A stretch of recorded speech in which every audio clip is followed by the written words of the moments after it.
투자를 하는 데 있어가지고 막연하게 이 분야가 뜰 것 같으니까 그냥 사. 뭐 이런 게 아니라 진짜 우리가 어떤 종목을 어떻게 고르고 어떻게 투자를 하면 될까.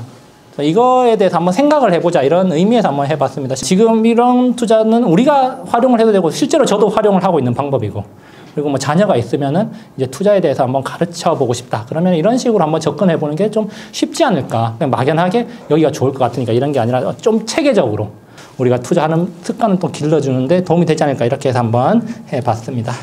스토리 투자법, 스토리를 그리자 이름을 제가 한번 붙여봤는데요. 어떻게 가르치면 좋을까? 스토리를 한번 그려봐. 어떻게? 소설, 이야기를 쓰라는 거죠. 어떤 이야기를 쓰냐? 상상하고 이제 스토리를 쓰는데 어떤 기업, 어떤 산업의 성장 스토리를 한번 그려보라는 겁니다. 그러니까 예를 들면 우리는 이미 이제 후견지명으로 뭐 애플이나 이제 테슬라가 그렇게 올랐다는 걸 알지만 과연 그때는 그런 성장의 스토리를 그릴 수 있었을까? 그걸 이제 투자로 연결 지을 수 있었을까?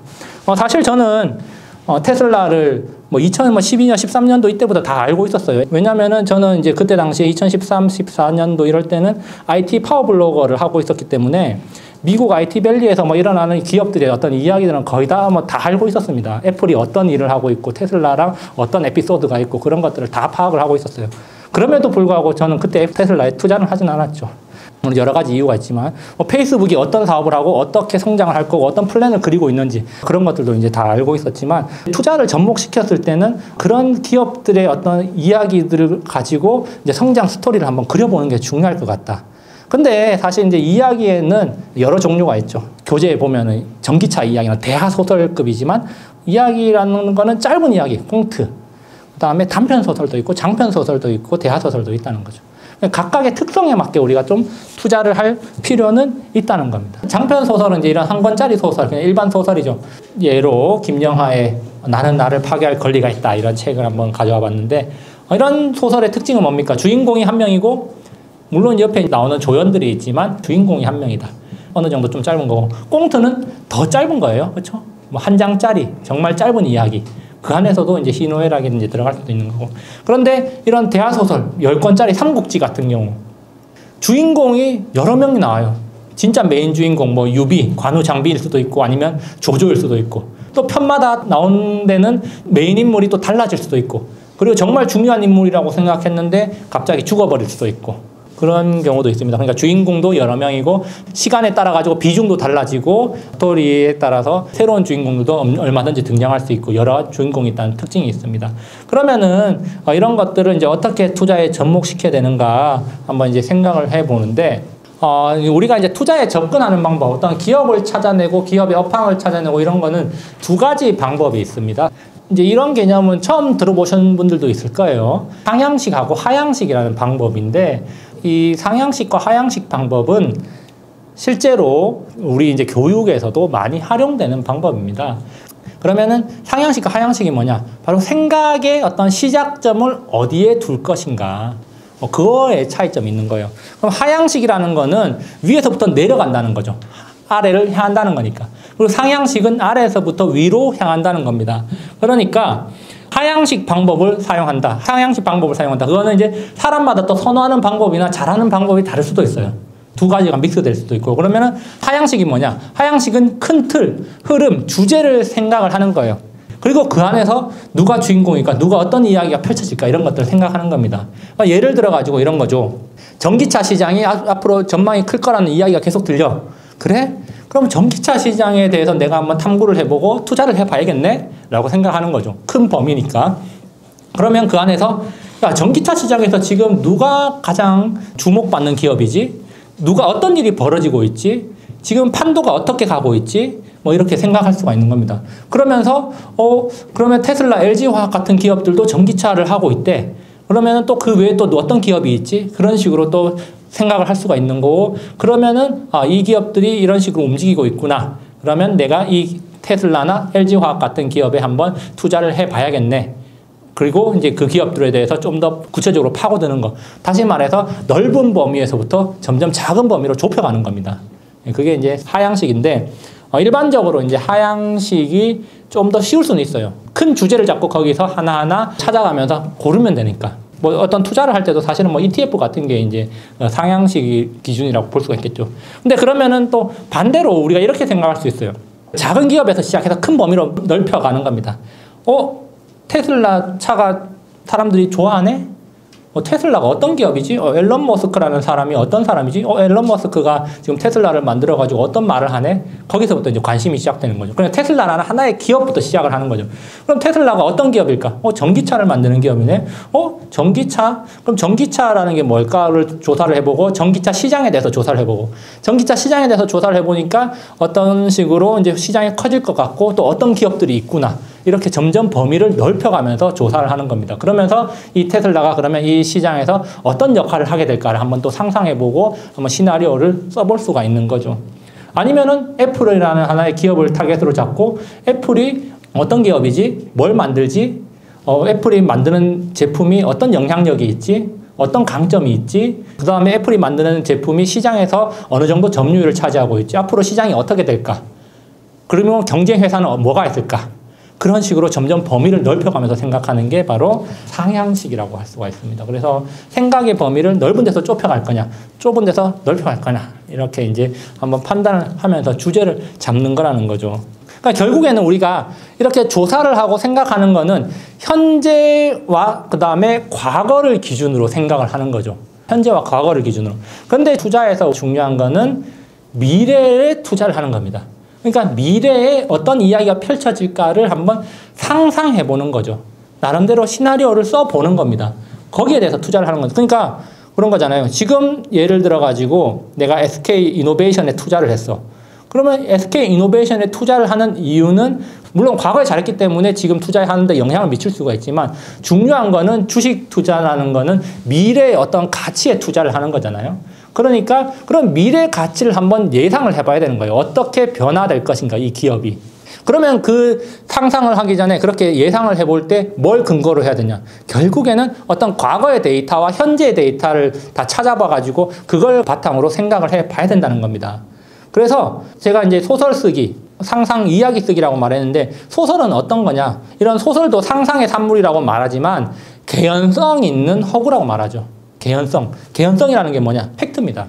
그러니까 사실 우리가 영화도 그렇고 소설도 그렇고 되게 허무맹랑한 이야기처럼 들리는 것들도 있어요. 저게 현실일까? 근데 가끔씩 보면 영화도 진짜 현실을 반영하는 것들도 많습니다. 근데 심지어 SF 영화를 우리가 보더라도 한번 생각해 보면은 10년, 20년 전에 우리가 SF 영화를 봤어요.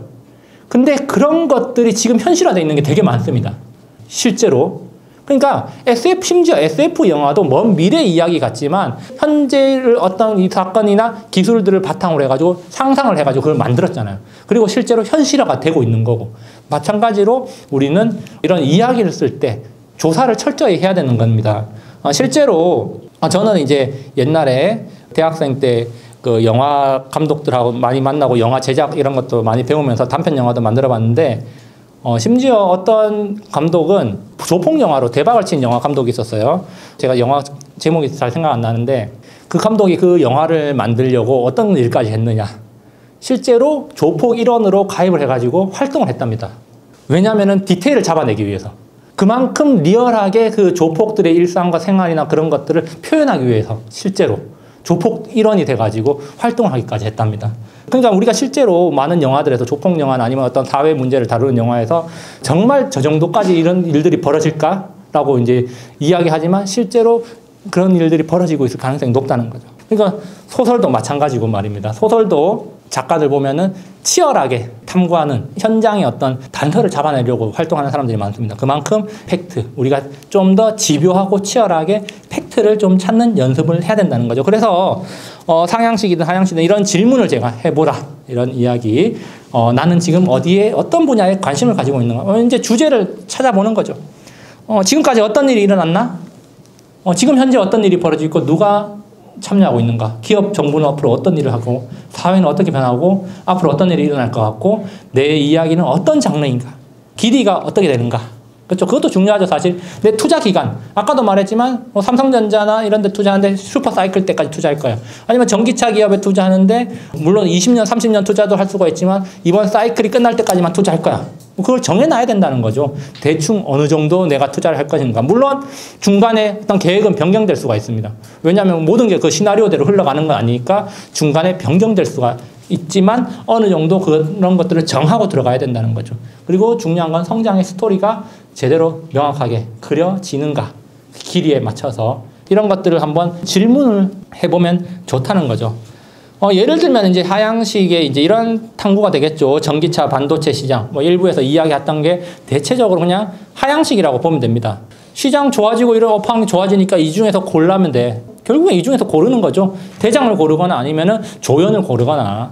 그래서 전기차 시장 수도 없이 많은 팩트들이 계속 쏟아지고 있잖아요. 그렇죠. 그런 이야기들을 가지고 어떻게 이제 상상을 할 거냐. 그래서 대표적으로 제가 아까 전에 뭐 애플이 이제 시장에 뛰어들게 되면 어떤 변화가 일어날 건가. 그런 것들이 그냥 저의 뇌피셜이지만 제가 그렇게 말하는 이유. 내가 애플이라는 기업에 대해서 알고 있었고 테슬라가 지금 어떤 지위를 차지하고 있고 그렇다면은 현재 그 중고등학생들 20대, 30대가 아이폰을 얼마나 쓰고 있고 애플에 대한 충성도가 얼마가 있고 그런 것들을 감안했을 때 미래가 그렇게 될 가능성이 높다라고 이야기하는 거죠. 뭐 그런 것들이 하나의 팩트를 기반으로 한 소설이 되겠죠. 그래서 어떻게 바뀔 것인가. 저는 전기차 시장을 이제 이렇게 표현하는 거죠. 전기차의 제왕, 더 퓨처워, 전 20권. 이런 식으로 이제 스토리가 그려지고 있다. 뭐 이렇게 이제 생각을 하는 거고. 그러면 이제 이런 것들을 이제 드라마로 제작한다. 그럼 이제 시즌 1, 2, 3, 4까지 제작 계획 일정표 딱 나와 있고, 자, 시즌 1에서 CATL, 테슬라, LG화학, 파나소닉 이런 주요 인물들이 시즌 3에 오니까 지금 비중이 줄어들어. 그렇죠? 근데 시즌 2에서는 막 이런 또 소재 기업들, 뭐 장비 기업들 막 등장을 해. 그리고 이제 시즌 3가 되니까 니오, 리샹, 샤오펑 같은 중국 전기차 기업들이 막 다시 활개를 치고 있어. 이제 시즌 4에는 누가 나올 것인가. 뭐 이런 것들도 우리가 한번 상상해 보면서 한번 생각을 해보는 것도 하나의 투자법이 될 수가 있다는 거죠. 그냥 이제 우리가 투자를 하는 데 있어서 막연하게 투자를 하기보다는 어떤 스토리를 그려가면서 하는 게 나한테 도움이 되고 오히려 또 수익이 더 날 수 있는 그런 기회를 마련할 수가 있다는 겁니다. 상향식 이제 실제 사례 탐구는 이제 뭐 제 사례를 한번 가져와 봤습니다. 저는 이제 지금도 이렇게 계속 하고 있어요. 하고 있는데 우리가 이제 소설을 쓰기 위해서는 사실 어떤 연습을 해야 되느냐. 꽁트 쓰는 연습부터 해야 되죠. 그러니까 소설을 잘 쓰는 사람들은 꽁트도 잘 써요. 꽁트 쓰는 연습을 잘하면 이제 좀 단편 소설도 쓰는 거고, 단편 소설 쓰는 연습이 되면은 좀 더 큰 걸 또 더 잘할 수도 있는 거고. 항상 모든 게 연결되어 있는데 좀 더 쉬운 거는 좀 더 작은 거니까. 그래서 이제 하나의 사례인데, 녹십자 CMO 사업 본격화한다. 내년부터 백신 생산. 그러면서 녹십자가 CEPI로부터 이제 백신을 위탁받아서 생산을 해? 제가 이제 그래서 뭘 찾아봤냐? 그럼 CEPI에서 누구 백신을 생산하지? 모더나 백신을 생산을 하더라고요. 모더나, 노바백스 등등. 그러면은 제가 생각했을 때, 우리나라에서도 그러면은 모더나 백신이 생산될 수가 있겠네? 그럼 우리나라에서 생산되고 그러면은 일단 본격적으로 백신 보급이 일상화가 되겠네? 그럼 백신 보급이 일상화가 되면은 물류가 중요할 수도 있겠네? 물류가 중요할 수도 있다고 생각한 이유는 그 전에 어떤 사건이 있었냐. 독감 백신 파동이 있었죠. 물백신 파동. 만약에 코로나 백신이 물백신이 되면 얼마나 큰 국민적 비난을 받을 것인가. 그러면은 그런 국민적 비난을 받지 않기 위해서 정부에서는 철저하게 백신 콜드체인을 유지하려고 노력을 하겠네? 라고 이제 생각을 했고, 제가 가지고 있던 기업 주식 중에 대한과학이라는 게 있었는데, 대한과학이 어떻게 이것과 관련해가지고 핵심적인 기업으로 떠오를 수도 있겠네라고 이제 생각을 했습니다. 물론 이제 그때 당시에는 대한과학을 많이 가지고 있지는 않았어요. 그냥 조금 가지고 있었는데, 이런 생각을 했고, 그러니까 이거는 이제 제가 상상을 한 거예요. 그냥 팩트가 아니라. 팩트가 상상을 한 거고, 그 다음에 이거는 이제 뉴스 기사가 나온 거고. 그래서 결과적으로 내가 여러 가지 자료를 조사했고, 그냥 한 장의 그림으로 그렸습니다. 아이패드에 그냥 간단하게. 한 주말 동안 한 이틀 정도 찾아보고. 그래가지고 녹십자를 중심으로 해서 녹십자가 백신 생산을 해? 그러면은 녹십자에서 의약품을 배송하는 업체로 녹십자 랩셀이 있네? 그러면은 근데 물백신 파동이 있었기 때문에 정부에서는 그 콜드체인 백신 보관 냉장고를 구매를 할 수밖에 없네? 왜? 그러면은 일신바이오와 대한과학에서 냉장고를 생산하니까 이 두 기업에 대한 관심이 높아질 수도 있겠네? 매출이 높아질 수도 있겠네? 라고 이제 상상을 했고, 그 외의 바운더리로 동아소시오 홀딩스는 용마로지스라는 자회사가 있는데 의약품 전문 유통 물류업체네? 그리고 이제 오텍이 또 뭐 냉동 탑차가 있는데 그냥 관심을 한번 더 봐야겠네라고 이제 생각을 했습니다. 그리고 이제 드라이 아이스 수요가 상당히 늘어날 거라는 이야기도 있었고요. 그래가지고 이제 드라이 아이스에 관련되는 기업들도 제가 좀 조사를 좀 했었습니다. 그래서 이제 여러 가지 조사를 많이 했어요, 사실. 많이 했습니다. 이건 이제 아주 일부 그거고, 그래서 이제 제가 이제 내가 이런 것들 찾으면서 어떤 생각을 했었나를 이제 한번 적어 봤습니다. 아, 이런 식으로 내가 생각을 했구나. 결국에는 중요하게 본 건 이런 거죠. 상온 노출되면은 물백신 된다. 결국에는 이 백신이 어쨌든 상온 보관할 수 있는 백신이라고 하더라도 정부 입장에서는 하나라도 물백신을 만들면 안 되는 게 중요하니까 어쨌든 전용 냉장고 백신을 위한 전문성을 갖춘 시스템을 구축하겠구나 이렇게 생각을 했던 거죠. 그리고 이제 찾다 보니까 이런 백신 수송 가이드라인까지 7월 달에 나와 있었습니다. 그래서 좀 뒤져보니까 백신 보관에는 이렇게 하라고 돼 있었어요. 그러면은 정부 가이드라인이 있으니까 최소한 정부에서 이런 것들을 갖추려고 노력은 하겠구나. 그리고 중요한 건 또 찾다 보니까 이런 것도 있어요. 병의원 76%, 보건소 61%가 전용 냉장고가 없다는 거예요, 보관. 백신 전용 냉장고가 없이 일반 냉장고에 보관하니까 물백신이 되고 폐기되는 약들이 엄청나게 많다는 거예요. 근데 중요한 거는 일반 병원은 상관없는데 보건소에서마저 냉장고를 갖춘 데가 40%가 안 된다는 거죠. 아, 그러면은 제가 이제 생각했을 때 분명히 이 백신 같은 경우는 코로나 백신은 국립병원이나 아니면 지역별로 큰 병원에 대형 병원에서 이제 백신 접종을 시작할 건데 이런 병원에 이런 백신 보관 시스템을 갖추겠구나. 그러니까 아직도 보건소나 큰 병원이나 이런 데 이게 안 갖춰져 있으니까 틀림없이 이런 데 정부에서는 이런 데다가 보관 시설을 갖추겠구나 이런 상상을 했습니다. 예상을 했고 실제로 근데 보니까 어떻게 됐습니까? 정부에서 이제 1월 초에 발표를 하기로 냉동고 250개를 구매하고 총 센터 100에서 200개를 만들겠다. 그러니까 너무나 턱없이 우리나라 콜드체인 시스템이 부실하니까 임시 방편으로 이렇게 센터를 만들 수밖에 없다고 저는 생각을 했는데 정부에서 이제 거의 이렇게 발표를 한 거예요. 근거를 바탕으로 제가 이제 상상을 했고. 그러면 저는 이제 어떻게 이제 투자를 했느냐. 제 지인이 갑자기 가끔씩 카톡이 와요. 추천하라고. 한 1,800만 원 있는데 추천해봐. 그래서 뭐 저는 이제 추천하라고 말할 때 뭐 좋다 이렇게 말하는 게 아니라 그냥 내가 최근에 뭐 샀어. 그렇게 말합니다. 그냥 알아보고 살려면 사. 뭐 볼게라고 했는데 제가 이제 이야기를 했죠. 최근에 이제 또 마침 이때 제가 조사를 해가지고 이 백신과 관련해가지고 조사를 했습니다. 그래가지고 제가 설명을 했어요. 샀을까요? 안 샀을까요? 갑자기 일주일 뒤에 아침에 카톡이 오는 거예요. 상한가 갔다고 연락이 오는 거예요. 보니까 이제 2연상 간 거죠. 2연상 간 날 아침에 이제 연락이 온 거예요. 그래가지고 뭐 샀냐고 물어보니까 안 샀다, 못 샀다 했는데 이야기인데 결국은 안 샀죠. 네, 안 샀습니다. 살 수가 없어요. 살 수가 없는데 왜 못 살까요? 나는 그 스토리를 알고 있잖아요. 내가 나름대로 상상했고 어떤 식으로 흘러갈 거라는 스토리를 알고 있는데 그 이야기를 그냥 내가 뭐 사라고 했을 때 그 내막에 있는 스토리를 몰라요. 확신이 없는 거죠. 물론 나도 이제 100% 확신이라는 거 없습니다. 100%는 없죠, 항상. 항상 100%라는 거 없지만 그래도 이런 스토리가 전개된다면은 올해 3, 4월쯤에는 이런 종목들이 많이 부각되지 않을까라고 예상을 했고 제가 올해 3월까지는 보고 간다. 올해 3월쯤에 뭔가 일이 터질 거다.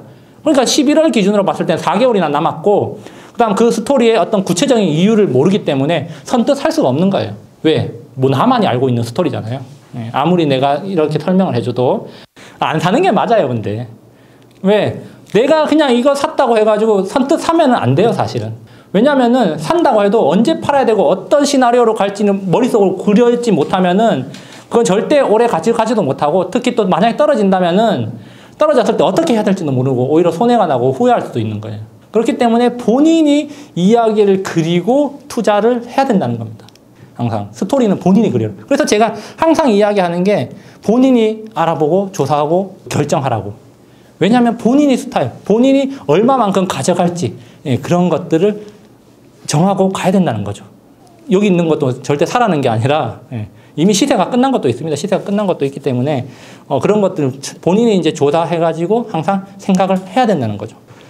그래서 어떻게 보면은 쉽다고도 할 수가 있고 투자라는 게 그렇죠. 참 쉬울 때는 참 쉬운데 어려울 때는 참 어려워요. 그렇지만 우리가 생각해 보면은 정말 좀 쉽게도 접근할 수가 있구나. 그 예를 들어 가지고 2017년도에 중고등학생 자녀하고 어떤 회사 주식을 살 거니라고 이제 물어봤다면은 그때 휠라라고 말했을 수도 있다. 그때 당시에 중고등학생 사이에서는 휠라가 아주 인기였기 때문에 실제로 휠라의 매출이 엄청나게 증가를 했고, 그렇죠.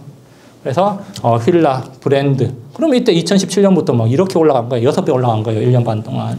한 2년 동안 뭐 6배 올라갔죠. 워렌 버핏도 마찬가지입니다. 워렌 버핏은 그 전에 애플을 안 샀어요. 기술주 뭐 쳐다도 안 보던 사람입니다. 그렇지만 손자와 손자 친구들 데리고 아이스크림 가게 갔는데 애들이 다 아이폰을 들고 있다 이거예요. 오, 아이폰이 정말 이렇게 대단해라고 워렌 버핏이 생각했다고 하고 딱 집에 와가지고 애플에 대해서 조사를 해보니까 애플은 정말 살만한 기업이구나 이렇게 됐다는 거죠. 그래서 애플을 샀고 그때부터 엄청난 수익을 냈죠. 그러니까 그냥 주변을 관찰하다 보니까 다 아이폰이라서 그게 매수 계기가 됐고 거기서 디테일하게 파고들었던 거죠. 집요하게. 그러고 보니까 살만한 가치가 있었다 이렇게 판단할 수가 있었던 거고. 그러니까 우리는 항상 관심의 대상, 관심 가질 만한 대상을 찾아보고 이렇게 한번 조사하고 상상해보고 어떻게 성장할 거다 그려보는 거. 실제로 이 투자라는 게 오히려 학생들이 더 잘할 수도 있다. 중고등학생들. 그러니까 어른들은 생각이 많아요, 뭔가. 근데 뭔가 좀 젊은 사람들이 투자 성과가 더 좋을 수도 있고 성장주 투자해가지고 성공할 수도 있고 뭐 그게 오히려 지금 성장주에 투자해가지고 성공하는 사람들 대체로 젊은 사람들이 많다 그러죠. 나이가 좀 있는 사람들은 그동안의 관념 때문에 어떤 고정관념 이런 게 많아가지고 좀 그러는데 선뜻 투자를 못하지만 젊은 사람들은 공격적으로 좋으니까 내가 좋아하니까 더 클 것 같으니까 앞으로도 내가 쓸 거니까 투자를 한다는 거죠. 그렇게 오히려 단순하게 생각해보고 이런 좋아하는 것들 그리고 거기서 좀 더 조사를 해보니까 좀 더 성장할 수 있을 것 같아. 그러면 그렇게 해서 투자해서 오히려 성과를 더 좋은 성과를 낼 수도 있다는 겁니다. 항상 관심을 가지고 좀 더 조사를 해보고 투자 대상을 정할 때 하나하나 개별 종목에 대해서부터 시작을 할 수도 있고 어쨌든 큰 범위에서 좁혀갈 수도 있지만 조사를 해보고 팩트를 그려보고 상상을 해보는 게 중요하다. 애들이라고 무시하면 안 된다는 거죠. 또 우리가 영상을 보는 거하고 뇌를 쓰는 게 다르죠. 쓰이는 게 다릅니다. 그렇기 때문에 항상 뇌 활동, 뭔가 좀 더 연결짓고 통찰을 가지기 위해서 많이 읽는 게 중요하지 않나. 그리고 생각을 많이 해야 되지 않나. 항상 어떤 쪽으로 한번 연결을 지어봐야 되지 않나. 그런 생각을 좀 해볼 필요는 있습니다. 그래서 하나의 스토리. 그러니까 제가 오늘 말한 것들도 사실은 2부의 내용들이 다 하나의 스토리잖아요. 이야기. 단편적인 자료들을 제가 가져와가지고 그런 것들을 연결짓고 전부 하나의 이야기로 만들어낸 거죠. 그런 연습을 좀 할 필요가 있지 않나 한번 생각을 해봅니다. 그래서 항상 가능하다고 생각하면은 이루어질 것이다. 물론 이제 저도 지금보다 좀 더 젊은 시절에 욕심도 많이 내보고 했지만 다 이제 실패를 했고 지금 이제 다시 재기를 하고 있는 과정인데 참 힘들지만 또 이제 욕심도 조금 덜 내면서 그렇지만 또 이제 미래가 좀 더 나아질 거라고 긍정적으로 생각하면서 열심히 나아가는 게 중요한 것 같습니다. 마지막으로 닿는 글. 사냥개는 두 갈래 길에서 망설이게 되면 인간에게로 돌아온다. 개가 인간에게 이렇게 말하는 것만 같다. 생각하라. 이것은 당신의 일이다. 결국에는 우리 인간은 자기가 어떤 길을 가야 될지를 이제 선택을 해야 됩니다. 그러니까 개가 이끄는 길로 가는 게 아니죠. 결국 개는 인간을 따라오는 거고 우리 인간이 스스로 주체가 돼가지고 방향을 잡아야 되는 겁니다. 그래서 언제가 됐든 물론 지금은 이제 제가 이렇게 이야기를 해드리지만 결국에는 제가 말하는 게 이제 각자 도생이다. 언젠가는 모두 스스로 나아가야 된다. 어떤 선택을 하든 그건 자기의 책임이고 어떤 방향을 잡든. 근데 그것은 우리가 이제 생각을 해야 된다. 항상 제가 말씀드리는 바입니다. 그래서 우리는 생각하는 대로 어떤 것들이 많이 이루어지기 때문에 좋은 생각을 하면서 어떤 방향으로 갈지 본인이 잘 꾸려 나가시기 바랍니다.